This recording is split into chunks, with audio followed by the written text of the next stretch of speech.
We just had to get away, and we decided what we've done for 4 years is develop menus around single ingredients, and we love that at Maude. But we said, let's make it a bit more fun for us, and let's do the menu around a wine region. So we started in Rioja, and then now the current menu is all about Burgundy. So Andre has the fun job. He gets to taste all the wines, and of course, I run around and meet with farmers and producers and look at ingredients. And Your job is pretty awesome. I'm not gonna lie. You're not whining about it. Yeah, you guys dig in. Today we're making Gougeres.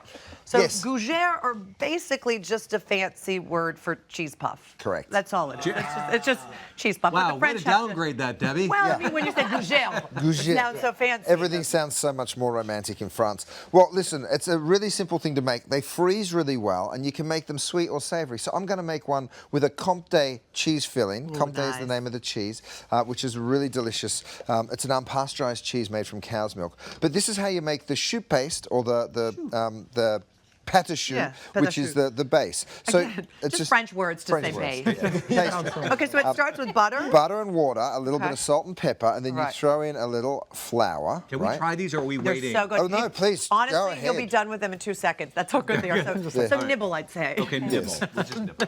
Then what you do is you add that flour and you just sort of cook that out. So you're going to cook that out for a couple of minutes until it sort of comes. How's it taste? Isn't it amazing? A little surprise inside. That's right. They're cheese-filled cheese puffs. Who knew? Yeah. Right? It's just in case they're not cheesy enough.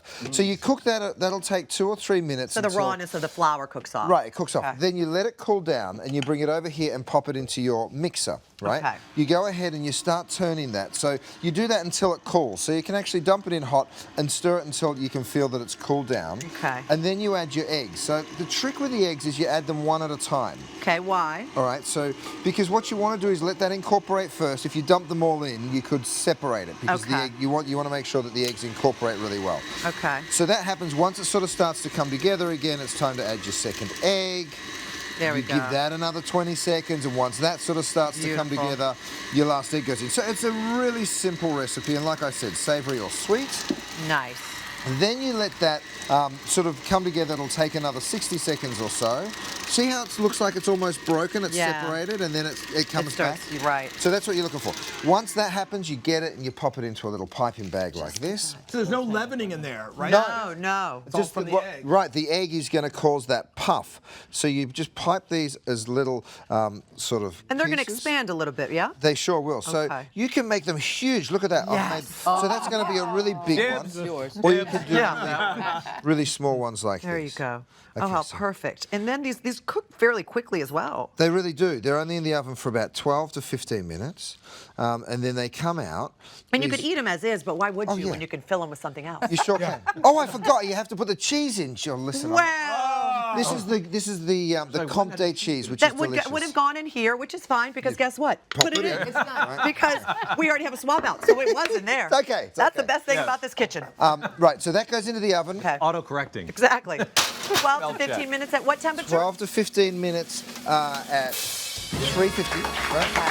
Voila. They come out like this. Again, you would let them cool, and then we make the cheese filling, which is also simple to make. Oh, and I love that nozzle on that. It has to be Right. so you can pierce So you through. can just pierce straight on through. So you just push that in, give it a little squeeze, and then you filled it with cheese. You'll see, like, see how it sort of starts to come out coming there? out of the top. I know. Thank you. Delicious. So this is how we're starting. You know, when you go to France and you look for inspiration for a menu, is it good? It's so Oh my good. gosh, that's so good. I'm going to cry. That is delicious. Wow. You know, the thing about being in a place like Burgundy, which was so special, is you just realise how romantic and how French the French are. How you French know? the French are. They are very French. So we're like, what should we start the menu with? that. We should start it with canapes. That's Of us. course. Yes. That's us wandering around the market in goodness. Dijon. Of And who was course, with taking these beautiful photos? That's gorgeous. we just met a Frenchman along the way, my darling. That's how it happens in France. Exactly. You never know. Let me So, take a very beautiful picture of you. Yeah. That's so Andre, as a sommelier, what would pair perfectly with a Gougeres? So for the Gougeres, we have this sparkling wine from northern part of Burgundy, from very close to Champagne as well. It's made exactly like Champagne. So the really airy, kind of puffy, cheesy flavors and texture of the puff would like go really well alongside the brightness and effervescence of the sparkling wine. It's one of the very traditional pairings. With But the you Gougeres. can't call sparkling wine champagne unless it's from Champagne. You cannot, and that's the French part Again, about it. the French. So it's made Right. exactly like champagne, also from same grape, but you just can't call it that because it's from right outside of it. But it's not from the basically same region. champagne.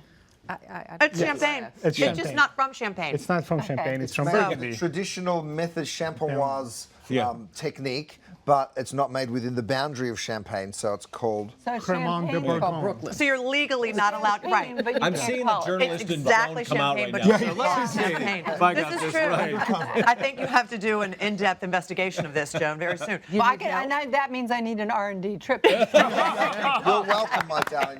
You bring your golden doodles and come with us. Something else on the menu that you have do is this this all over beautiful again. seafood. So tell us Yes. about the seafood platter.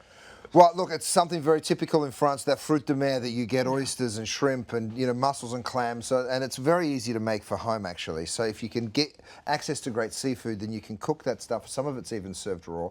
Andre, what would you choose to serve with it from Burgundy? Yeah, for the seafood platter like that, definitely Chardonnay from Chablis.